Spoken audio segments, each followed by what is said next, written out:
you a fan of this podcast? Do you wish there was even more juicy content for you to sink your ears into? Well, there is. You can become a premium member of this podcast for $5.99 a month and get full access to an archive of over 50 bonus episodes. Additionally, we release a bonus episode every single month. That's a ton of extra content, including my personal interior design diaries, extra tips, my talking about trends, and so much more.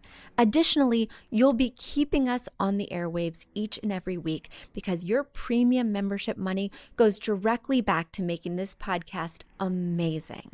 Check us out at affordableinteriordesign.com. Click on podcast to learn more and to become a premium member today.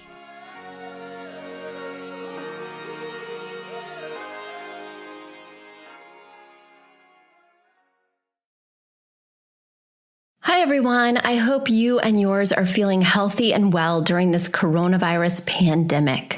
For this episode and the foreseeable upcoming episodes, the podcast is going to have a more raw and unpolished sound. Our dear friend and amazing podcast producer, Catherine, is suffering from the effects of the coronavirus. In addition, her neighborhood has been severely impacted. And as you know, we're located in the hotbed, New York State, and we are suffering over here. And unfortunately, she is suffering. So we're going to have a different sound. Please bear with us and please keep her in your thoughts. Please send good energy Catherine's way. And I'm sending good energy to all of you out there. All right, here's the episode.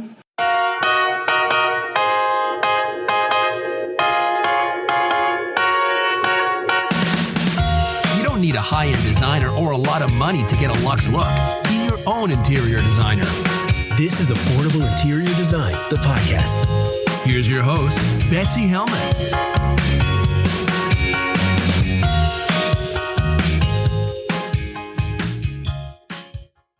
How the heck are you guys doing? You know, the one saving grace in this whole situation, well, certainly there are probably several, but one of my favorites is that the weather is getting nice and I can go outside and I can be in nature or just on my street and it not be chilly. In order to get out of my house for a little bit, I can work on my patio.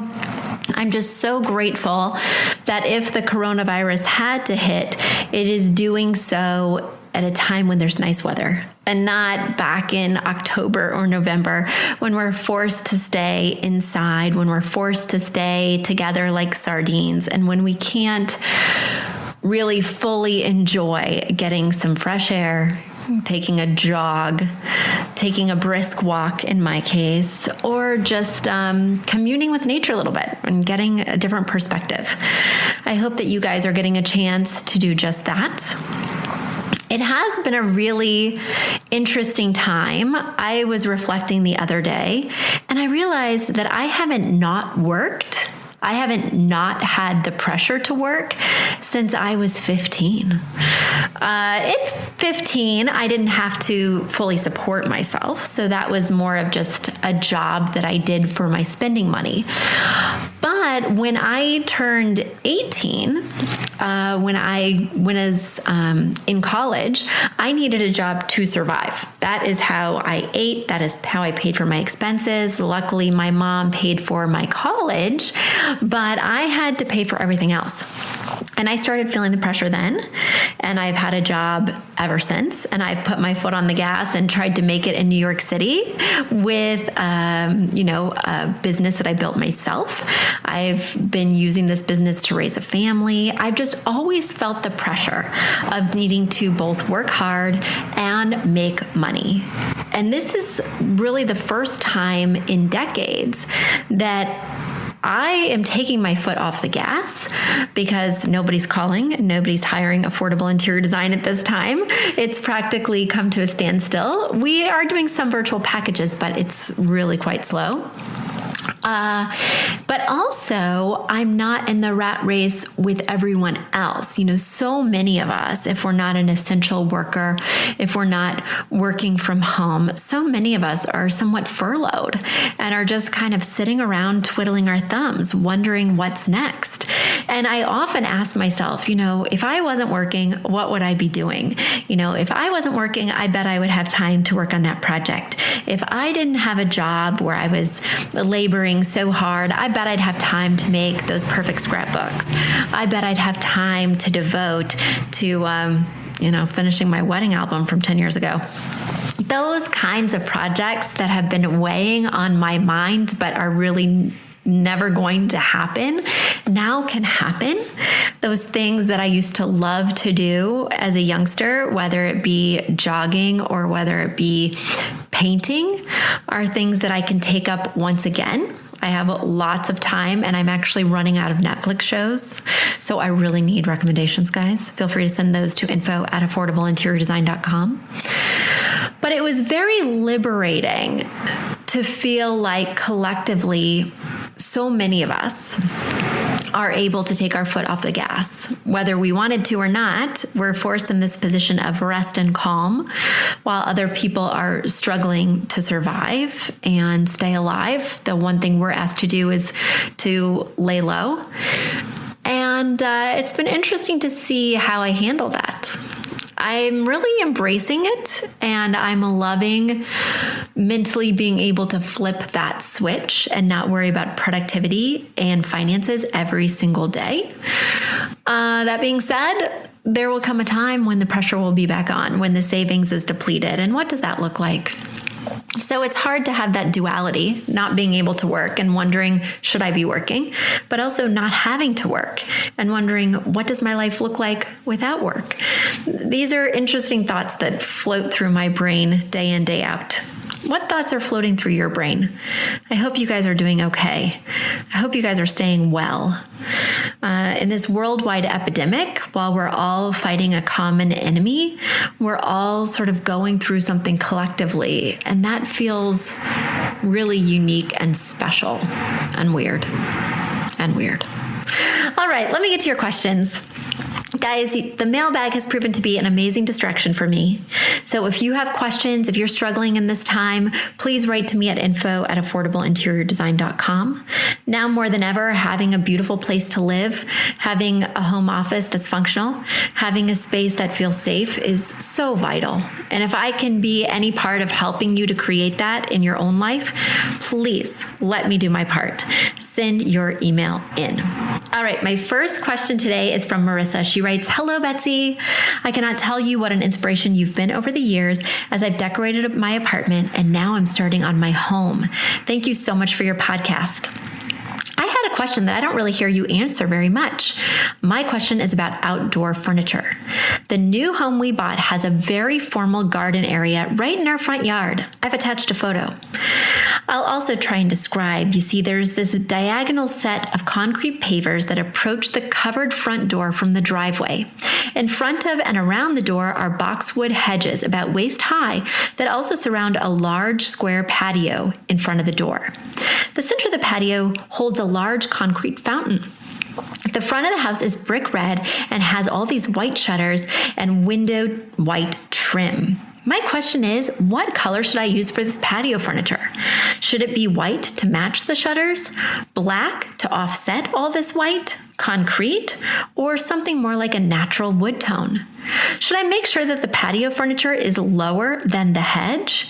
Is patio furniture completely based on personal preference, or are there some basic outdoor furnishing guidelines for decks and patios as it relates to the aesthetic of the home? Any other considerations? The furniture in the photo below is what the previous owner used. Thank you for your help, Marissa." So Marissa, designing outdoor space is somewhat different than the designing indoor space. That being said, there's a lot of similarities as well. And in New York City, we design a lot of patios off of apartment spaces, balconies, but we also work in the suburbs quite a bit with people who have beautiful outdoor space.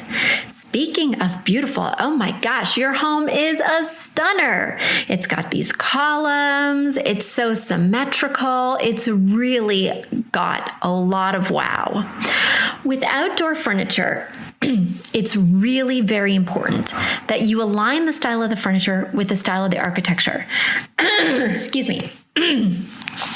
Inside, you know that I'm a little bit more flexible about this. I don't feel that your master bedroom furniture needs to reflect the colors or the shapes or the architecture of the exterior per se. But in this particular space, especially because it's your front yard, the look of the furniture needs to be completely congruous with the look of the home. This home has a very traditional or transitional look, and you will need to go with traditional or transitional furniture. The other thing that you want to do is still provide contrast.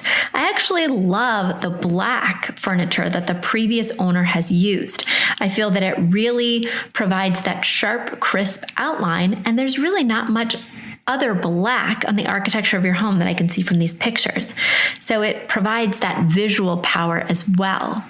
I feel like the white furniture might get a little bit lost. Additionally, it's going to get very dirty. So we're going to be able to see those mud drops, the acid rain. I don't know. It's just not going to look fresh very long without constant hosing down. So it's another reason I'm drawn to the black. I'm not drawn to gray or concrete because I feel that it would blend too much with the concrete pavers and really wouldn't make much of a statement at all. And now it's time for a quick commercial break. Do you love this podcast? Do you wish you could learn even more? Well, we have an online class bundle. Our online class bundle is comprised of 3 online classes: beautifying your home for less, styling your home, and the fundamentals of feng shui. Each one of those 3 classes is between 30 and 45 minutes long and chock filled with visuals and tips, things that will help you to style your own space or help out with other spaces. Additionally, with the pack of 3 classes, you get an autographed copy of my book, Affordable Interior Design. You get all of that for only $99. Once again, that's the 3 online classes as well as the book for only $99. You just go to affordableinteriordesign.com/classes. Once again, affordableinteriordesign.com/classes to buy your bundle today. And if one of those classes sounded intriguing, but maybe you already have my book or some of the other topics are not of interest, you can buy the classes individually at that site as well. Each class is $40. So head over to affordableinteriordesign.com/classes to get your bundle or your online class today. Now, I have an obsession with this next element that I'm going to bring up, but have you thought about color? Places like Grandin Road and Frontgate have amazing, colorful outdoor furniture. I love color. I just think there's so much pop and personality. That being said, you already have a relatively colorful landscape. You have these planters that have these vibrant red flowers.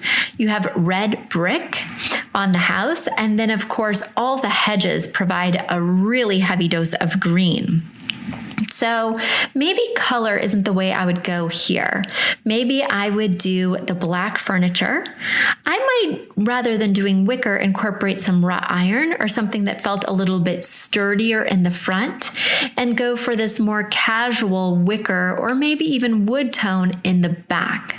But because your home is so symmetrical, because it has this amazing fountain, because it has this very traditional or transitional architecture style, I truly feel like you need to go somewhat regal out here with pieces that feel, look, and are luxe.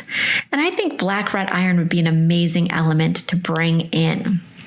Marissa, I hope that helps. You know, there's really not much else I can say besides maybe incorporating some planters, things like that, because you don't even have room for, say, a table and chairs or a nice big outdoor rug. Those things are more casual and typically belong in the back space, and you wouldn't necessarily use them to make that first impression unless you have a covered outdoor porch or something like that. All right, Marissa, I hope that helped, and I'm glad you've been enjoying the podcast. Let's move to my next question from Kylie. Kylie writes, "Hello, Betsy. I really enjoy your podcast, and I have a few questions of my own. I live in a one-bedroom apartment with my boyfriend of 8 years, and since there are 2 people in a relatively small space, our living area needs to serve many different purposes. As you can see in my pictures, the front hallway is cluttered.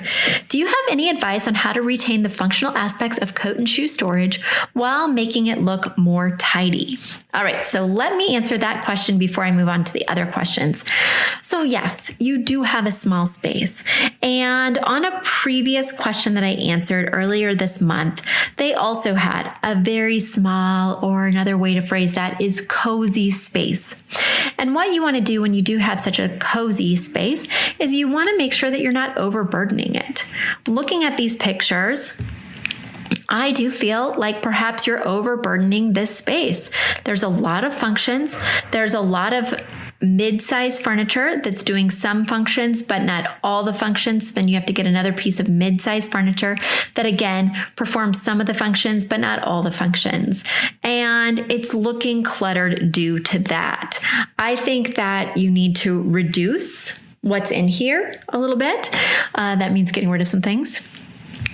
I would love to see you, instead of having this IKEA shelving that's got the cubbies, oh my gosh, I'm forgetting the name. I use it all the time, and typically the name of this IKEA piece is on the tip of my tongue, but it's got those square cubbies and comes in lots of different shapes and sizes, and you happen to have a 4x4 here. Well, I just feel like it's not doing enough heavy lifting for the amount of floor space that it's taking up. Have you thought about doing shelves that go higher?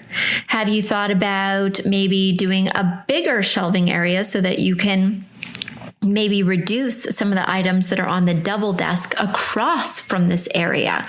Because in the living room, I can see that you have 2 desk zones. You have a music zone with no less than 3 instruments. You have lots of DVDs. You have a Papasan chair. You have a kiddie PlayStation as well as a kiddie bed. You have random end tables. You have a bar cart. You have another storage cart. I'm a little overwhelmed, and you need a freaking hallelujah moment. When you get these medium Band-Aids that solve some of the problems, but not all the problems, then you have to buy another Band-Aid. Well, it becomes just this snowball situation where your home winds up looking cluttery. And also, you need to reduce with the art. Another reason that the space looks cluttery is because your clusters of art are in multiples. You have 3 pieces above the kitchen door, 3 pieces beside the kitchen door, 2 pieces by the office window, 2 pieces on the other side of the office window. There's just so much little stuff or medium stuff all over the place that your eye is looking for a place to rest, whether that's an open area with no pieces or an area that features some larger pieces that do more heavy lifting, either storage-wise or visually, like a big piece of art. All right, did that even answer your question? I think it did. It said, you need to reconsider. But also, you've been putting your storage for your entryway, which does go back to that original question, in a rather tight hallway. And you're doing so with a piece of storage furniture. It's like a hall tree that has shoe shelving at the bottom on like a bench. And then it has an attached piece that curves over the top with hooks for your coats. I would rather see those hooks just attached right to the wall, screwed into the wall so that you don't lose that 4 to 6 inches of space behind the coat tree. Because right now it appears that you're storing some recycling boxes behind the coat tree, which is causing that to push out into the space even more.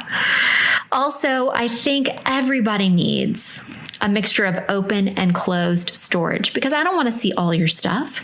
So for me, I need open storage for the shoes. My kids are never going to open a door to put their shoes away. We need that open shelving so they can just take their shoes off, put it in their cubby and run. But I don't want my coats, my hoodies, my jackets to be in plain sight or to be bundled up on hooks. So I have an armoire that I got from IKEA that has cubbies on one side and doors on the other side where I can open and hang my coats. And it's relatively low profile. And I think that would work really well here as well. Now, the other way that you could go is just reducing, because right now it seems like you're not doing a good job of editing. Basically, the spring hoodies are layered on top of the fluffy winter coats, and you're not being more, what's the word? Oh, what's that word I'm looking for? Oh gosh, I don't want to say diplomatic. Disciplined. That's the one I'm looking for. Oh my gosh. You're not being disciplined with how you are maintaining this space. You need to make a rule that there's only 2 coats per hook. And if there's more than 2 coats per hook, they need to go in a closet or be stored elsewhere. Sometimes you just have to be disciplined with yourself and your family members, and you have to create a habit. People say it can take as many as 21 days to create a habit. So don't expect that you're going to see change overnight. But again, you're having the same problem with the shoes, where I can see, about 10 pairs of shoes on this small bench that are spilling off the small bench into the entryway. And if you made a conscious choice to say, my boyfriend has the top shelf and I have the bottom shelf, and when that shoe shelf is full, I need to put the pairs that I don't wear as regularly in my closet. That's exactly what we do at my home, because, I still have my flip-flops hanging out and I haven't worn those in, 7 months, but I keep it to only 3 pairs of shoes on my shelf. So I'm not mad that the flip-flops are there if I have 1 pair of boots and 1 pair of sneakers and I'm not overflowing. But the minute my shoes overflow, I'm taking those flip-flops upstairs to the closet. Part of living in a small space is having adequate and well thought out design. And the other part of living in a small space is being disciplined. And that's just the way it goes. There's pros and cons with every space, but as somebody who's lived in no less than 9 studio apartments, one of them being 150 square feet, the other one being 220 square feet, I know a thing or two about good design meeting discipline. And as a relatively messy person myself, I've had to really work hard at those habits so that spaces don't get out of control. Because the good thing about having a modestly sized space is typically it's more economical and there's less to clean. But the bad thing about having a very small space is that you really need to be strategic and you need to make some hard choices and you need to be disciplined. All right. Sorry for that smackdown, but we have to keep it real. All right, Kylie, you have a couple of other questions for me. Another area I'm less than happy with is that corner. Right now, it's mostly owned by the cat and the purple Papazon chair. Do you think I should put a different style of chair there? A better end table? The lamp is pretty bland too. What kind of lamp would suit that space? Do I have to push over the bookshelf? Should I replace the bookshelf? All right, Kylie. Let's talk about overburdening your space. You're asking the space to do way too much. How often do you ever sit in that chair? The cat can sit in lots of different places that are much smaller than a purple Papazon chair. But I have a feeling nobody is sitting in this corner. And I say eliminate it. You have a nice big sofa that can seat quite a few people. And perhaps that corner can function more efficiently for you. It's just too tight to sit comfortably in any type of normal chair. I would rather see you center the sectional sofa on this wall. Put one really nice end table on one side. Put the floor lamp on the other side. Speaking of floor lamp, since you asked my opinion, I am really not a fan of torchlier lamps. Those have a narrow base and flare at the top. The thing I love about a torchlier is it tends to do a very good job of illuminating the space, of adding a lot of light.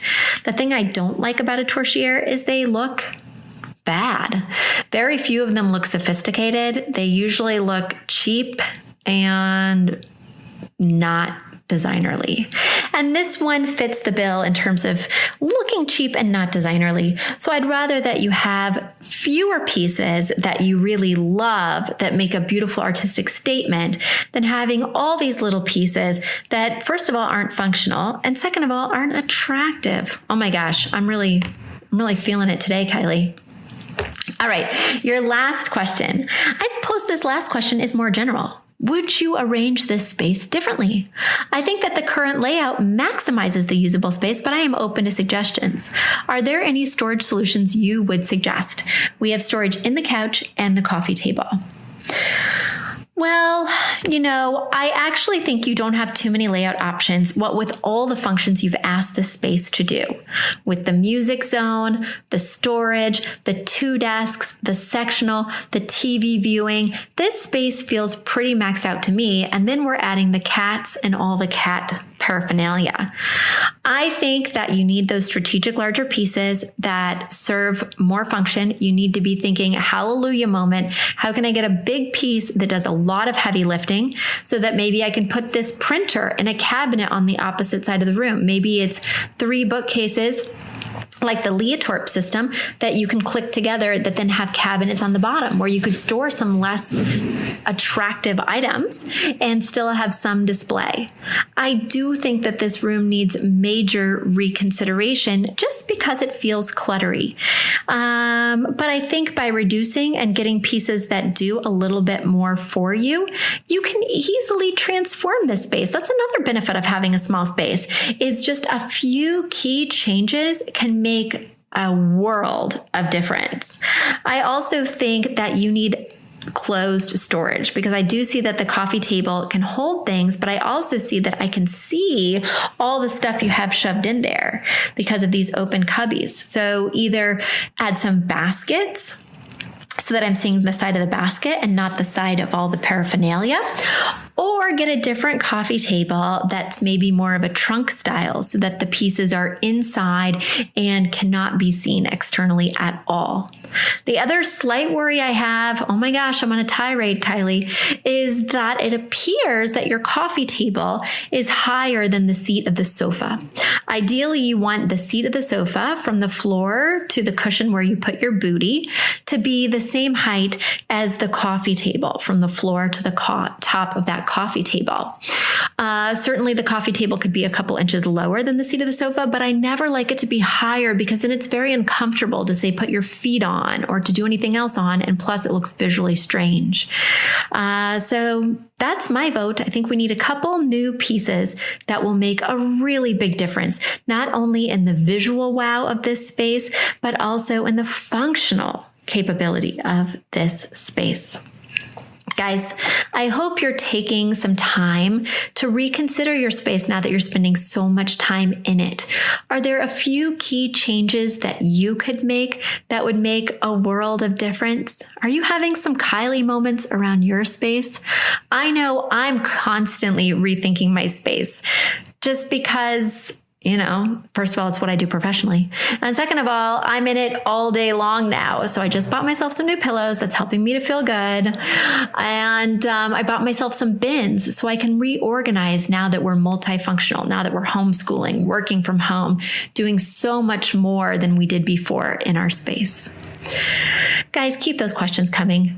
I'll try and be a little kinder to you than I was to Kylie. You can shoot them over to me at info@affordableinteriordesign.com. Stay safe, stay healthy, and until next time, bye. You've asked for it, and we have answered the call. For years, you've been saying, Betsy, you're talking about all these great design concepts, but we can't visualize them. You're describing the picture that the listener sent in of their problem, and we wish we could see that picture too.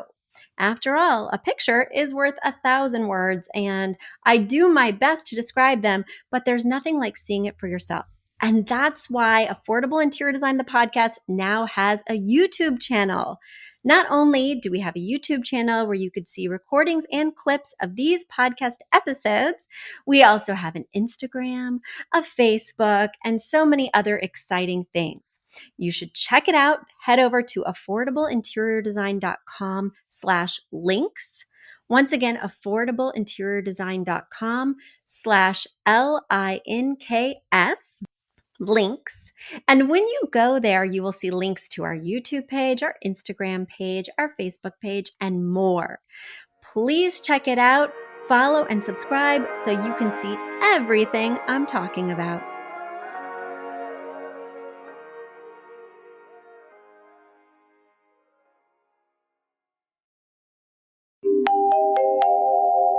A big thank you to our amazing producer, Katherine Heller, to Aton and the MVCR House Band, and to Affordable Interior Design, the sponsor of this podcast and the premier place to get an amazing look on a budget.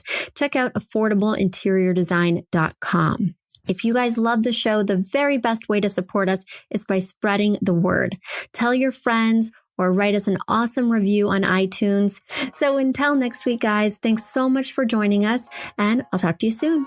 Bye.